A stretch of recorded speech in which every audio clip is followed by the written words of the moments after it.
francês, já nos anos 70, já escrevia um livro que se chamava Os Promotores Imobiliários, quer dizer, mostrando como em Paris um dos grandes, vamos dizer, males que tinha naquela época, tal, um monte de coisa que você tinha lá, eram os promotores imobiliários, né, que por causa da lei do inquilinato, de congelamento de aluguel que tinha na França, ele mostrava que os caras iam lá e soltavam degrau de escada nos prédios antigos para o velhinho cair, morrer e eles poderem, enfim, vender. Era um negócio, ou seja, não é privilégio nosso que esse grupinho é um grupinho meio violento, né? Então, e se vocês forem pegar, por exemplo, a cidade de Paris, os grandes escândalos em que o Chirac, que era presidente da República, o grande escândalo que o Chirac se meteu era o escândalo imobiliário, ali do lado de Beaubourg, que se tirou o antigo mercado que foi lá para La Villette, aquele de vidro e tal, de metálico, e se colocou no lugar uma espécie de um bairrinho horroroso lá, que se chama bairro do relógio, carteira do relógio, que foi escandalosamente recheado de corrupção e tudo mais. Então a cidade como um objeto que permite esse tipo de coisa é um outro fator normal da cidade capitalista, óbvio, né? E ele se dá por uma razão muito simples, tem uma perversidade na cidade capitalista que aí também é importante de entender, porque eu só estou conceituando algumas coisas que são importantes para a gente depois entender o que acontece. Essa perversidade é a seguinte: a cidade e a terra urbana, elas são passíveis de valorização, portanto elas são passíveis de render lucro para quem souber, vamos dizer, lidar com essa valorização de uma maneira inteligente, entre aspas, né? Cá entre nós, todos nós somos especuladores urbanos de alguma maneira, à medida que todos nós em algum momento, alguém da família que seja, comprou um apartamento, revendeu, quer dizer, pode ter revendido mal porque era mau economista ou mau especulador, mas enfim, mas ainda assim a gente fez um negócio com isso, então que nem um carro, né? Todo mundo de certa forma podia vender, comprou carro, tentou pegar um lucro, então é normal isso acontecer, né? O que acontece de perverso na cidade capitalista é que o valor da terra, ele é dado pelo que a gente chama do valor de localização. O valor de localização ele é definido pela infraestrutura que um determinado lugar na cidade tem. Se invariavelmente a cidade custa mais caro, ela é mais valorizada, onde eu tiver maior capacidade de mobilidade, maior acesso ao transporte, melhor infraestrutura de saneamento, de eletricidade, maior variedade da oferta de serviços, etc. e tal. Naturalmente, esses lugares em que há mais cidade são lugares mais valorizados.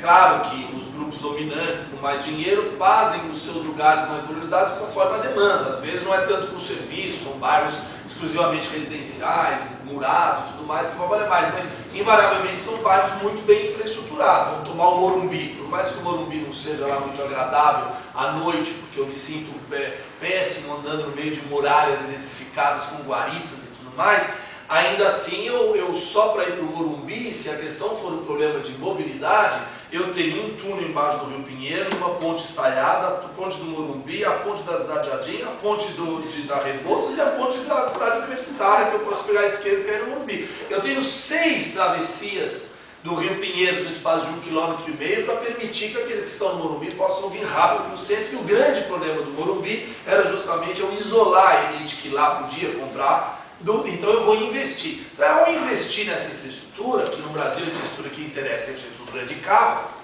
né? Porque o carro, todas as pessoas preferem andar de carro do que de transporte público, é mais agradável, tem ar-condicionado, CD, tudo. Então o que acontece? Isso tudo vai valorizando aquela área. Então a perversidade que eu estava falando é que a valorização da área urbana se dá por um investimento que é um investimento público, pelo qual todos nós pagamos, inclusive o sujeito que mora nos mananciais e paga IPTU, que é o que acontece em São Paulo.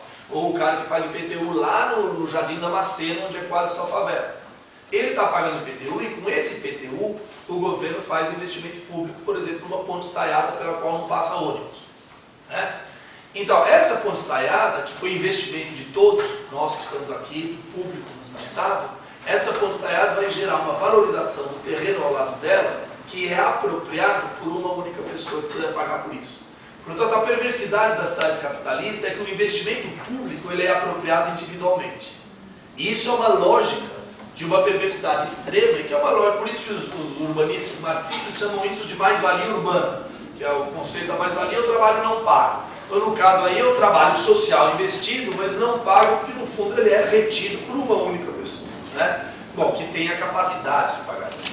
Então, para conter esse desequilíbrio, essa perversidade da dinâmica urbana, os estados que tiveram o chamado estado do bem-estar social, basicamente, e também nos Estados Unidos, que deixou de ter um estado do bem-estar social tão forte porque tinha muito dinheiro, nem precisava mais dele, mas enfim, os estados estruturados e desenvolvidos, eles a partir do pós-guerra, com o intuito de construir uma sociedade de consumo que abarcasse o máximo possível de pessoas e, portanto, construir cidades que pudessem englobar o máximo possível de pessoas, no sentido de que todas elas participariam dessa sociedade de consumo que se constituía, o Estado, na lógica keynesiana, de intervencionista da economia, que era o Estado do pós-guerra, no urbano também virou um Estado intervencionista.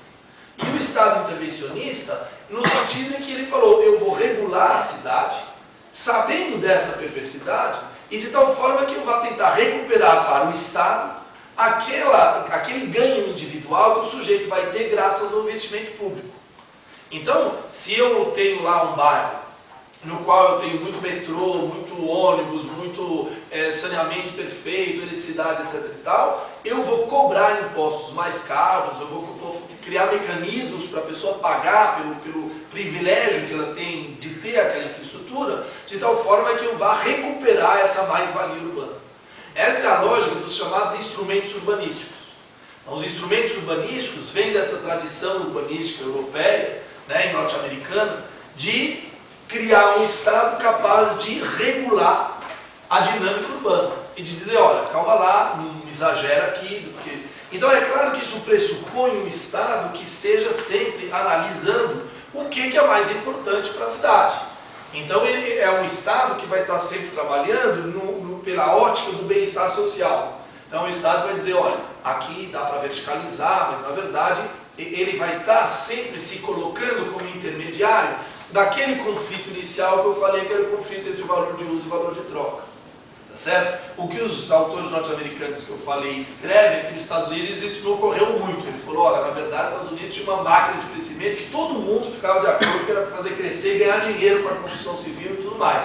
E aí, de certa forma, é por isso também que os Estados Unidos têm cidades mais parecidas e menos reguladas com as nossas e menos reguladas do que as europeias.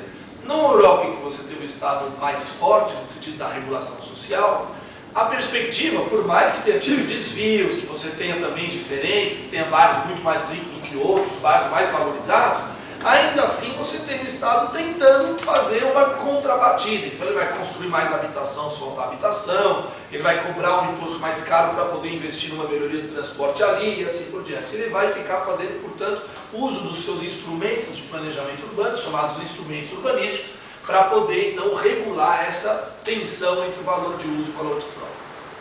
Muito bem, vamos chegando a São Paulo e ao Brasil. No Brasil nós temos algumas peculiaridades. Eu diria que nós temos duas peculiaridades muito específicas do subdesenvolvimento, né?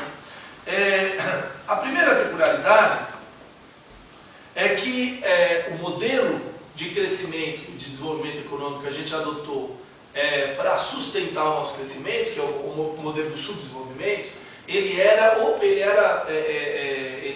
propositalmente concentrador da renda. Ou seja, eu não vou entrar em toda a explicação econômica, depois a gente pode entrar nisso, mas o crescimento econômico brasileiro se deu, a gente sabe, às custas da manutenção e do aumento da pobreza, que era, no fundo, o grande fornecedor de mão de obra barata para o tipo de industrialização que a gente teve a partir dos anos 50, do Juscelino, e nos anos 60 e 70. Então, o crescimento das nossas cidades se deu muito em função do seu crescimento industrial, num modelo de concentração de renda, em que, de partida, a utilização dos instrumentos reguladores não interessava a ninguém. Quer dizer, quando veio a Volkswagen para São Bernardo do Campo, não interessava chegar para a Volkswagen e falar assim, olha, tudo bem, vocês podem se instalar aí, mas nós vamos ter que dar saneamento, educação, saúde para os operários que vêm do Nordeste, a gente vai ter que dar um metrô para eles irem da fábrica até a casa, tem que ter escola para os filhos deles, não era esse o interesse. A nossa industrialização se dava a passos largos, muito acelerada, pelo fato que a gente tinha mão de obra barata que vinha, que constitui um exército industrial de reserva e que ficava largada, né? Eu digo que a gente não tinha um estado do bem-estar social, a gente tinha um estado do deixe-estar social.